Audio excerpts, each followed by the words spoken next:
Halo teman-teman, balik lagi di Awipop with orang Kopo. Balik lagi sama aku Jaki di tugas elektronika selanjutnya dari yang telah kemarin buat. Gila gak sih? Lihat, panas banget ini. Tapi panas itu nggak bisa mengurangi semangat kita buat record buat tugas ya. Jadi pada video kali ini aku bakal bawain kalian sebuah penjelasan tentang project yang aku buat. Projectnya ini project elektronika power supply variable. Dengan menggunakan bahan-bahan sederhana, kita bisa untuk menghasilkan tegangan DC melalui rangkaian yang tadinya itu diambil dari sumber PLN atau tegangan AC. Dengan lengkapnya akan dijelaskan dengan teman-teman aku. Tapi mana ya teman-teman aku? Lihat nggak sih? Ya, ini dia. Teman-teman, saya Reza. Nah, jadi pada kesempatan kali ini aku mau nanya nih, project kita tuh bakal menggunakan power supply variable kan? Ya. Nah, apa sih keunggulan dan kelemahannya? Oke, kalau dari segi keunggulannya, tentunya komponen yang kita pakai itu sangat mudah didapatkan gitu. Kalian bisa mendapatkannya di toko elektronik manapun dan sangat mudah didapatkan, pastinya itu costnya lebih kecil, lebih murah dibandingkan yang kalian beli sendiri lah kalau udah jadi gitu. Dan selain itu juga kita itu menggunakan dua dioda, tidak menggunakan dioda bridge. Kenapa? Karena drop tegangan dari dua dioda itu jauh lebih kecil dibandingkan dioda bridge. Dan juga kebetulan kita punya CT atau transformator, jadinya akan lebih cocok jika kita menggunakan dua dioda. Oke, terima kasih aja. Nah gitu teman-teman, karena kita punya transformator dengan CT, kita menggunakan dioda 2 buah. Sekarang untuk tahu komponen-komponennya apa saja, mari kita tanya ke Rahma ya. Tadi aku kayaknya lihat, cuman mana gitu. Nah ini dia. Oke. Jadi gimana Rahma? Apa aja komponen yang bakal kita pakai? Oke, jadi komponen yang bakal kita pakai itu ada resistor 1,5K sama resistor 120 ohm. Terus juga ada kapasitor yang 10 mikrofarad sama yang 10 mikrofarad. Terus ada IC yang LM317, terus sama potensial yang 1000K, terus sama ada LED dan juga jangan lupa transformator CT. Dan harga semuanya itu kalau misalkan selain transformator CT itu kan 16.500 ditambah printing PCB 35.000 sama transformator CT itu sekitar 40 ribuan ya. Dan transformator CT itu yang 3 angka. Apa gitu guys. Jadi intinya kalau di total di bawah 100.000 gitu. Dengan 100.000 kita sudah bisa mendapatkan power supply variable. Coba deh kalau kalian beli dapat berapa. Oke, langsung saja kita ke video pembuatannya dan video pembuktiannya. Semoga berhasil. Selamat menyaksikan. Ciao.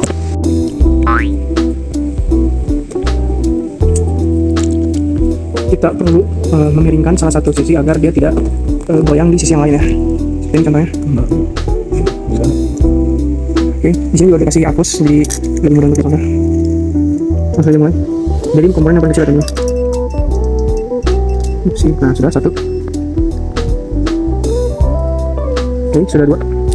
Setelah itu menggunakan tang capit, kita kembalikan lagi sisi yang tadi. Sisi yang lainnya kita miringkan terlebih dahulu. Gitu. Terus. Nah, teman-teman sambil menjelaskan, jadi dioda ini nanti fungsinya buat menyalakan tegangan dari transformator ya. Kita menggunakan tegangan AC langsung biar dia jadi DC, kita perlu 2 dioda. Sebenarnya menggunakan bridge itu bisa, namun bridge itu memiliki tegangan drop teman-teman. Juga harganya lebih mahal ya, dan nggak bisa fleksibel saat dibuat rangkaian. Nah, sekarang 2 dioda telah diinstal. Lanjut ke komponen kecil lainnya, yang ini resistor. Ada 1500 dan 120. Kita gunakan 1500 itu untuk sebelah LED ya. Kalau di sini, LED itu di sini, dan di sini akan resistor.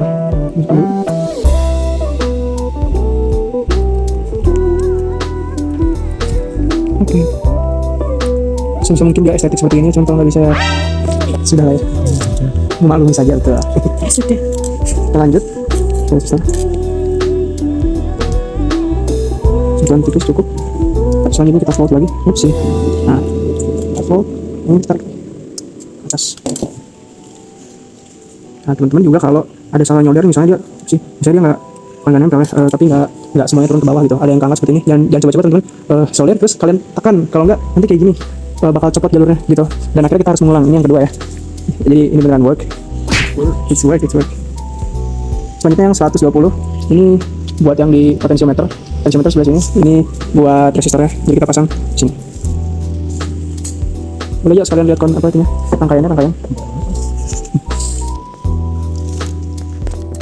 Nah, ini mulai pendek. Selagi solder kita lihat rangkaian CB. Kelihatan sih. Kalau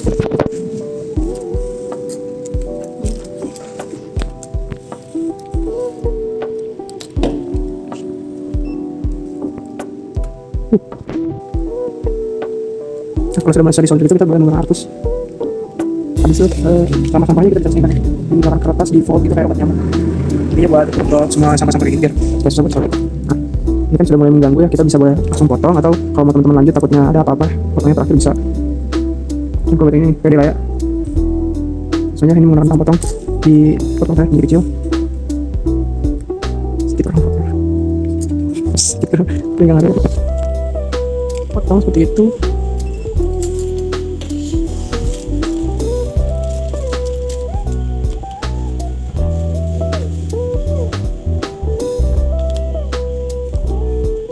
Coba potong di apa sepertinya. Ada yang kurang terlalu mungkin sikat ini.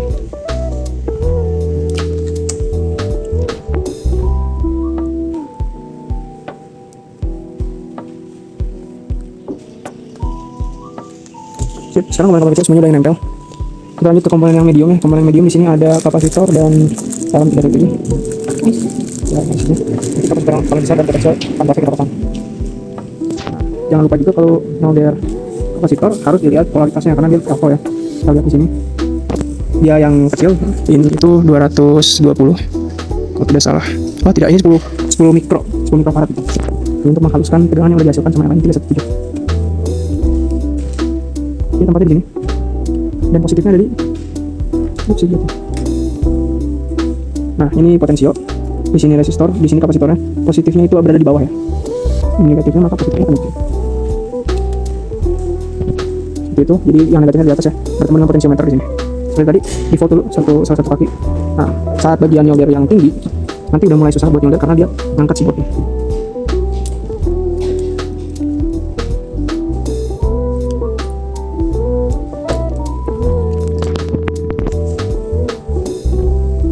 Nah, kedua, yang tricky ini adalah nyolder LM karena nggak boleh sampai balik gitu ya. Dan biasanya lubangnya tuh nggak presisi. Untungnya ini presisi. Nah gitu. Ini juga ada lubang buat ngevoltnya ke belakang. Gimana caranya biar dia bisa tidur gitu ya. Setelah disolder teman tidak akan bisa di volt seperti ini teman. Kalaupun tidak mau di volt, teman-teman bisa menggunakan heatsink agar dia nggak terlalu panas gitu, nggak akan overload. Kalau overheat biasanya hal buruk akan terjadi. Yes. Ini udah mulai susah kan kelihatan tuh. Sudah terlihat kita kasih dulu aktifin dulu. Pasti sudah. Karena ini kakinya sangat berdekatan, hati-hati juga jangan sampai nyambung. Kalau nyambung di short circuit, upaya teman-teman saat membuat ini tidak akan terhitung teman-teman. Dua udah, tengah terakhir. Upsi. Maaf dengan ketemuannya. Nah, nyaris untuk short circuit, makanya kita harus di-adjust gitu. Sip. Setelah disolder jangan kalian pegang ininya karena lem itu rawan untuk panas. Selanjutnya yang akan kita pasang adalah kapasitor. Oh ini ini dia yang 1000 farad. 1000 farad ini langsung sebagai filter saat tegangan udah keluar dari dioda. Langsung bakal di filter. Kalau kita lihat di gambar, positifnya itu akan bertemu dengan dioda, negatifnya akan masuk ke dekat sumber, ke groundnya. Negatif ditandai dengan pita. Saya langsung ditambahkan saja. Ini udah mulai aneh nih. Bentuknya udah mulai aneh. Seperti biasa, volt 1.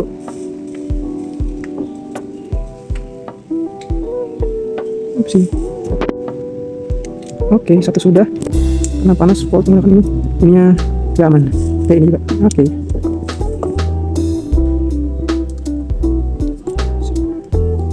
Kapasitor sudah. Sekarang bagian yang terakhir, potensiometer. Potensio ini gunanya buat mengatur variasi resistansi.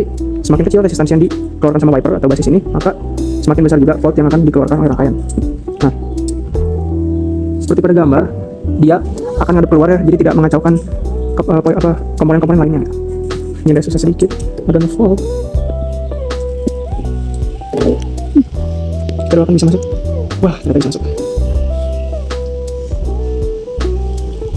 Nilai potensi juga sebenarnya rawan karena bentuknya besar, tapi kakinya kecil ya teman-teman. Satu.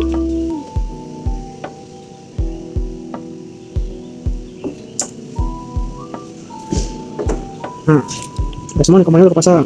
Bang, kenapa itu ada yang kosong? Nah, yang kosong ini satu lagi LED. Karena dia tinggi ya, makanya kita terakhirin. Dan yang dua ini adalah output, tiga lagi adalah input. Ini bisa dilihat ada lubangnya kalau di belakangnya. Di sini output, di sini input. Yang paling tengah ini kita akan sambungkan ke CT. Dua laginya akan ke tegangan. Terus saja dia menurut gambar. Lakukan atau negatifnya akan berada di bawah ya, seperti kapasitor. Oke, kembali.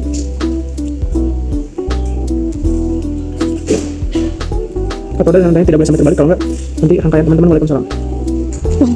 Iya tuh. Kalau seperti ini udah enak, yang dia udah mulai flat lagi karena komponen-komponen tingginya udah bisa melopang.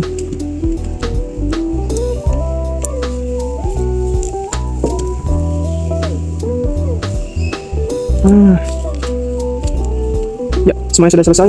Kita akan langsung skip videonya ke dimana kabel ketiga ini sudah tersambung. Akhirnya teman-teman, setelah berjam-jam kita troubleshooting, akhirnya kita beres juga. Bisa lihat di sini ada 3 kabel di input dan 2 kabel di output. Yuk kita lihat dulu yang kabel dari inputnya. Dari input ini ada 1 yang warna hitam dan 2 yang warna merah. 2 kabel warna merah ini tersambung ke transformator di sekunder dengan volt 12 dan 12. Nah, sedangkan yang hitamnya tersambung ke CT atau ground kalau kita bahasanya ya. Nah, di bagian primer teman-teman bisa lihat di sini menggunakan 0 sebagai groundnya dan 220 sebagai fasanya.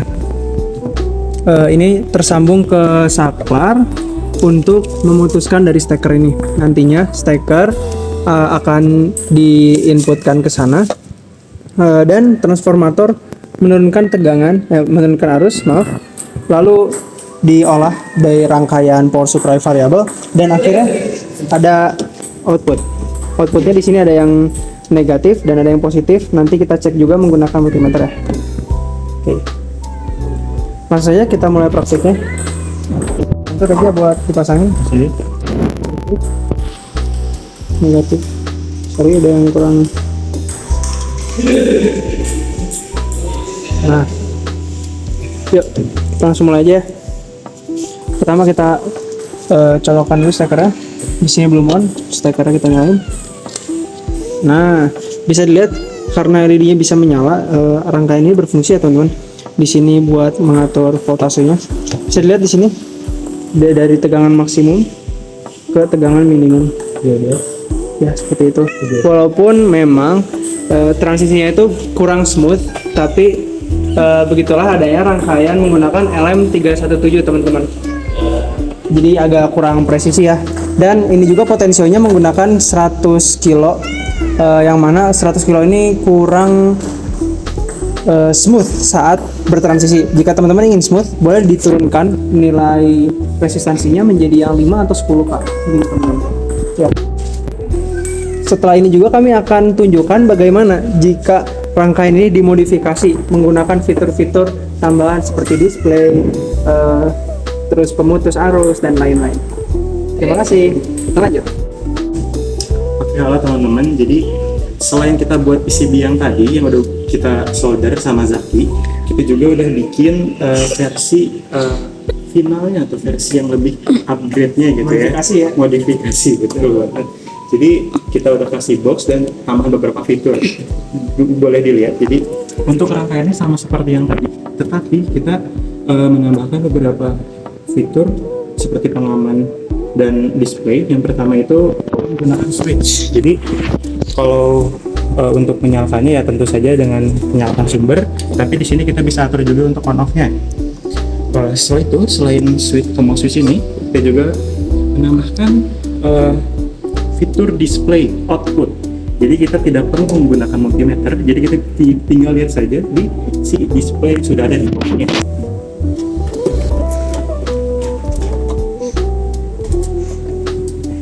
Jadi ini boxnya yang udah jadi ya, yang udah ditutup tadi dengan rangkaiannya. Bisa dilihat ini ada displaynya. Ini untuk potensionya, untuk ngatur si resistansi si variabelnya. Nah untuk ini si switchnya, switch on off-nya. Jadi ntar tinggal dicetek aja, ntar dia akan on off. Langsung saja kita tes ya. Kita tes aja langsung. Udah dicolok. Pertama-tama sumbernya kita colok. Oke, habis itu switchnya kita nyalakan, kita ubah ke on. Nanti displaynya akan langsung nyala. Ini display untuk si outputnya 1,9. Jadi kalau sini akan ya ini karena baru dinyalain dia akan naik gitu. Nah kita akan putar variabel resistor atau potensiometer untuk mengatur tegangan keluaran. Kita contoh ambil di sini, kita cari 10 volt lah ya. Nah, atau 9,8. Kita ambil 9,8 dan sebagai pembuktian kita akan menggunakan multimeter. Jangan lupa polaritasnya.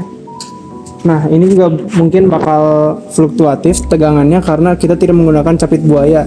Jadi dia agak bergoyang-goyang gitu ya, pergeseran. Tapi relatif, teman-teman, kalau bisa lihat di sini dia menggunakan dia keluar 9,84 dan di sini 9,81. Relatif sama. Artinya proyek ini telah berhasil. Alright, teman-teman.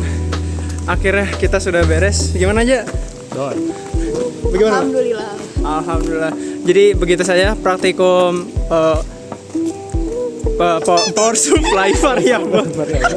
Power supply variabel. Maaf teman-teman, aku agak stres ini. Tapi setelah berbanyak-banyak Soldering berapa kali? iya, soldering berapa kali dan juga pokoknya praktikum ini mantap banget. Project ini mantap banget. Teman-teman harus coba buat sendiri di rumah. Sampai ketemu lagi di video selanjutnya dan itu entah kapan Evaluasinya itu apa PCB-nya harus double layer jangan single layer. Nah, PCB dengan single layer itu relatif mudah lepas ya teman-teman. Kalau teman-teman tarik komponennya secara paksa, jalurnya akan keangkat. Beda lagi dengan double layer. Double layer itu lebih kuat gitu teman-teman. Jangan sampai salah. Kalau salah di tengah, kesananya pusing. Segitu saja. Assalamualaikum warahmatullahi wabarakatuh. Awit, with orang kopo.